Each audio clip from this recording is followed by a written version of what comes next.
Hey guys, my name is Matimio, and today I'm going to be taking a look at the SKS Designated Marksman Rifle, and I've got to say that after using this for a while now, it is not an easy weapon to use. Like, if you are looking for a challenge, then the SKS is going to be right up your alley. And while I kind of knew that was going to be the case going into this, because I find that the DMRs in Battlefield 4 are kind of lacking, especially when you compare that to pretty much any other weapon in the game, I thought that if I kind of changed my playstyle, changed my mentality, that I would be able to do well with it. And for the most part, that was true. But even still, even when I thought that I was playing with this weapon appropriately, it's still not an easy weapon to go on kill streaks or overall just to do well with.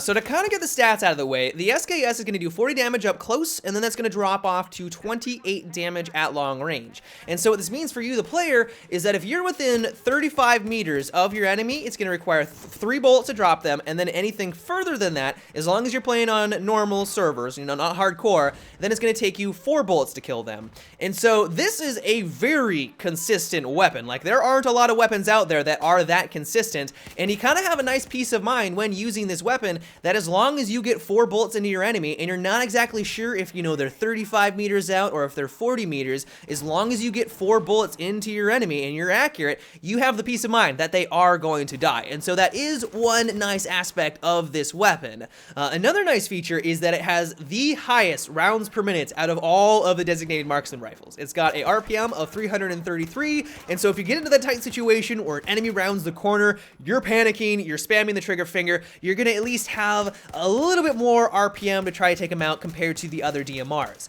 The downside of it, though, is that if you try to take advantage of that higher RPM when you're taking someone out at a distance, you're actually putting yourself at a disadvantage, and that's due in part because of its high recoil numbers. It's got a vertical of 0.35, a left kick of 0.3, and a right kick of 0.4, and so if you spam this weapon like crazy and you're trying to take someone out at a distance, your accuracy is going to go all over the place. I found that if I was not patient with this gun and I wasn't kind of going consistent with each of my shots, and if I tried to spam it, I wasn't having any luck taking people out. Like, it just was not going to happen. And so while in some situations it's nice to have that higher RPM when you're like panicking and they're 2 feet in front of you, if you're actually using the weapon appropriately and trying to take people out at a distance, you know, medium to long range, having that extra RPM isn't that large of a benefit.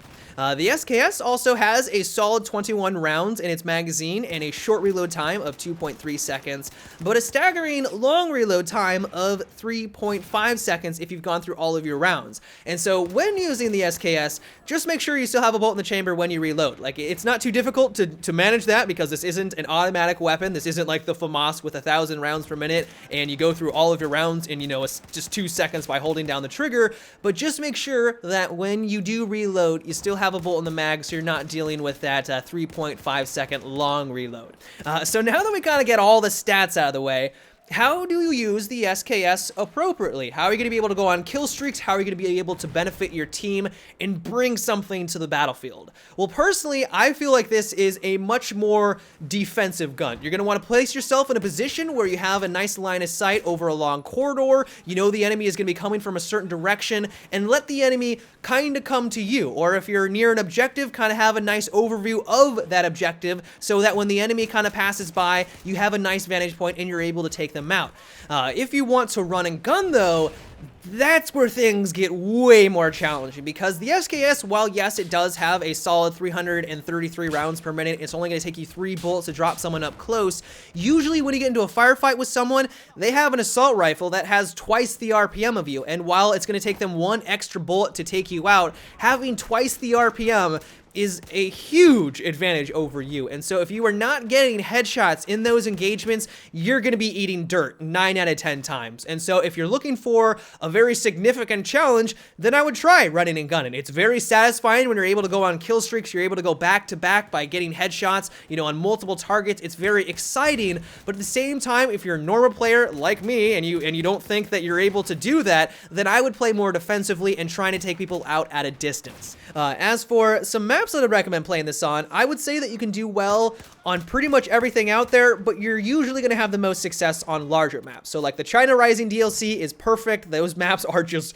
gigantic, so you're going to have a lot of success there. But if you want to use this on Gold Mud Railways, or even on something like Operation Locker, like I know a lot of people just think that's a lot of close-knit, tight-knit combat, but there's also a lot of great lanes. You can kind of lock down those lanes, a lot of long-range engagements, and if you play it appropriately, you're also going to have a lot of success there as well.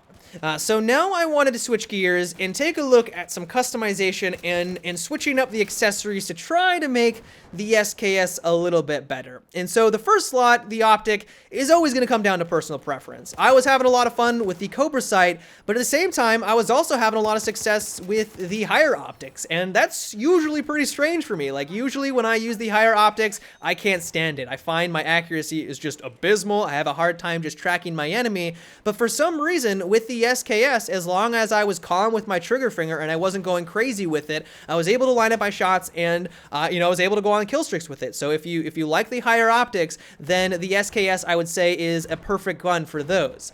As for the second slot, I don't think that any of these are really great for the SKS. Like you can use the laser sight, that's what I was using. So when I got into those rare occasions where I needed to hip fire people down with it, I had a little bit better hip fire accuracy. You can use the magnifier, that's decent. I'm not a huge fan of it. You can use the flashlight, the canted iron sights, whichever one you think is going to benefit you most or the one that you like the most, then I would stick with that. As for the barrel attachments, this is going to depend on the type of play style that you want to have. If you want to run and gun a lot, then I would use the muzzle brake. It's going to reduce your vertical recoil. It's going to make it so that when you get into those tight situations, you can kind of just spam the SKS like crazy and your bullets aren't going to fly all over the place, and it makes it a lot easier for you to kind of take people out in those situations. But if you want to use the weapon appropriately, or at least how I think you're supposed to use it, then I would use the heavy barrel. It is going to increase your recoil, so you need to be more patient with each of your shots, but when I was using it, I was having more success at taking people out at range, my accuracy was improving, and so I personally would recommend the heavy barrel.